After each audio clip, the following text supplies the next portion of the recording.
সকাল সকাল আজকে আমি চলে এসেছি আপনাদের কাছে বংশীর কিছু আপডেট দিতে।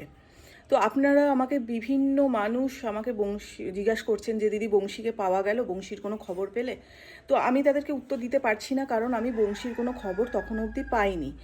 আর সত্যি কথা বলতে এখনও অবধি আমি নিজের চোখে কিন্তু বংশীকে দেখিনি। আমি দু এক জায়গা থেকে কিছু খবর পেয়েছি, সেই খবর অনুযায়ী আমি কিন্তু একটু আগে সেখান থেকে ঘুরে এলাম, এসেই আমি ভিডিওটা করছি। কালকে রাত্রিবেলা একটা খবর এসছে, আমাকে একজন বলল যে বংশীকে কলবাজার বলে এখানে একটা জায়গা আছে, সেখানে এক দোকানের সামনে দেখা গেছে। তো আমি সঙ্গে সঙ্গে সেই দোকানের অ্যাড্রেস নিয়ে আজকে সকালবেলা আপনার দাদাভাই আর আমি কলবাজারে গেছিলাম সেখানে, এবং গিয়ে সেখানে জিজ্ঞাসাবাদ করাতে ওরা বলল, এবং আমি ছবি দেখালাম যে একেই কি দেখেছেন? তো বললো হ্যাঁ ঠিক এরকমই দেখতে, তবে এ কিনা বলতে পারবো না, এরকম টাইপেরই দেখতে, আমার দোকানের সামনে মাঝে মাঝে আসে। আমি বললাম কতদিন থেকে আসছে? না প্রায় মাসখানেক হয়ে গেল ও আসছে, নতুন দেখা যাচ্ছে। তো সেই অনুযায়ী আমার মনে হচ্ছে ওটা বংশী। আর ভগবানের কাছে প্রার্থনা করব ওটা যেন বংশী হয়, কারণ আমি চাই বংশী সুস্থ থাকুক, ভালো থাকুক, যেখানে থাকুক, সেটা আপনারাও চান। তো আমি ঘুরে এসেছি এবং আমার ফোন নাম্বার ওনাকে দিয়ে এসেছি। আমি বলেছি যখনই ওকে দেখবেন আমাকে একটু ফোন করবেন, আমি যেখানেই থাকি আমি চলে যাব। এটাই হচ্ছে আমাদের বংশীর আপডেট আপাতত। আরও দু একজন আমাকে বলেছে যে আমাদের টাউনশিপে দেখা গেছে বা জিরাটে দেখা গেছে। তো আগে আমি এটা দেখি যে ওটা আদৌ আমাদের বংশী কিনা। যখনই আমি নিজের চোখে বংশীকে দেখতে পারবো, ভিডিও তো করবোই, আপনাদেরকে সঙ্গে সঙ্গে আমি আপডেট দেবো।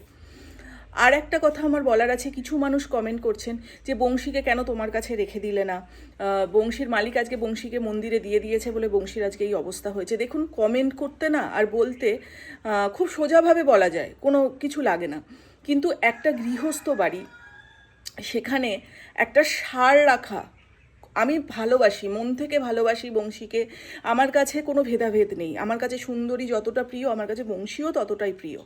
কিন্তু যদি তার মালিক, মানে বেশিরভাগ যারা, দেখুন আমি হচ্ছে অন্তর থেকে ভালোবাসি আমার, কিন্তু যারা এই গরু পোষে তারা কিন্তু এটাকে বিভিন্ন জায়গায় বিভিন্ন, ওরা নিজেদের ব্যবসা অনুযায়ী নেয়, কারণ তাদের কাছে একটা গরু থাকে না। তাদের কাছে যেমন সুন্দরীদের বাড়ি নেই নেই করে 8-9টা গরু আছে।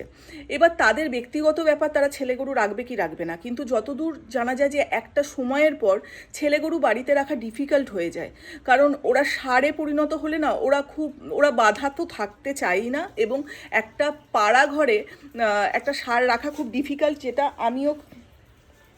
সেটা আমিও কিন্তু খুব একটা দেখিনি কোথাও। আর আমার কাছে কী করে রাখবো আপনারা বলুন তো?